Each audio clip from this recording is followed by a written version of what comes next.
So I know we've all been there when we're buying toys. We get to the toy aisle or the toy store and we want it all, especially at Target and the Dollar Tree. It's a little overwhelming. And Lakeshore Learning. So today I'm going to give you a couple of tips and tricks that I use when I go to the store to purchase toys for my kids. Hey you guys, it's Christina from the Purple Alphabet, and as you all know, I like to shop for toys. Maybe a little bit too often.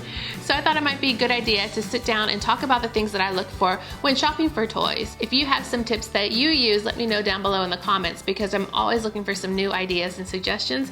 So my first one is big and maybe a little bit controversial, but I search for toys that do not use batteries. You may have noticed on my channel a lot of the things that I do product reviews on it aren't things that require batteries. And the main reason for that is twofold. The first thing is that they can be very, very loud. Like really loud. Have you listened to how loud some of these toys can be? Sometimes they have a switch on it that you can change the volume to be higher or lower, but even that sometimes is not low enough. So I recommend if you are gonna buy toys that make sounds or noise, which I do have in my house, don't get me wrong, I have those too.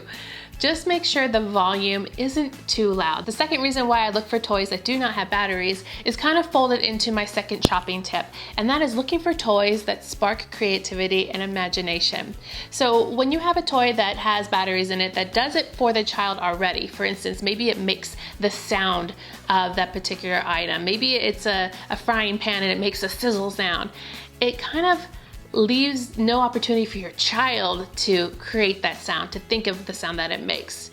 So by finding toys that don't do this for your child, you're encouraging speech development and language development because they then can make the noise that that doll makes or make the noise that the baby makes or the truck makes or the train makes. If you have a toy like this already, you can even try taking the batteries out and seeing if your child will come up with the noises on their own. That's another little good trick. So not to dismiss toys that have batteries, it's just very helpful if the toys spark that imagination and creativity, and it really helps with their language and speech development. The third thing I look for when shopping for toys is the long-term use. So can this toy grow with the child?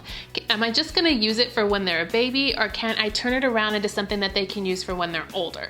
And this is very important to me because you spend a lot of money on these toys, right? I mean, we put down quite a bit of money, and so over the years that adds up. On my channel, that's what I try to do with a lot of the activities, is show you different age ranges that you can use the same item. And the same thing goes when I purchase toys. How can I use it then and then also use it later? I do have a really great playlist of what I call toy upcycling on my channel. I'm gonna link that down below. But this is just a list of toys that I've kind of repurposed to use later on as the child grows. The next thing I look for when I buy toys is what value does this toy bring?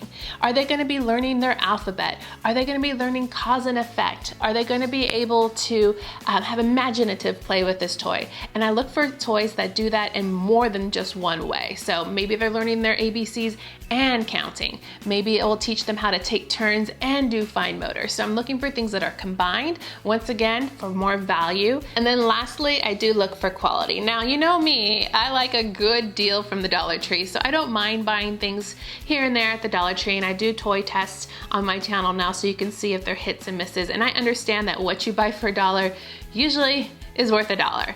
That's a different story. But for my long-term, long-lasting toys, I do look for quality. I want items that are going to last, particularly because I have 2 small children and I want both of them to be able to use them over the years. So those are my tips for shopping for toys for your children. Please let me know your tips down below in the comments. I would love to hear how you shop for toys. Click subscribe to see more videos like this. I'll link that playlist down below if you want to see some toy upcycling ideas.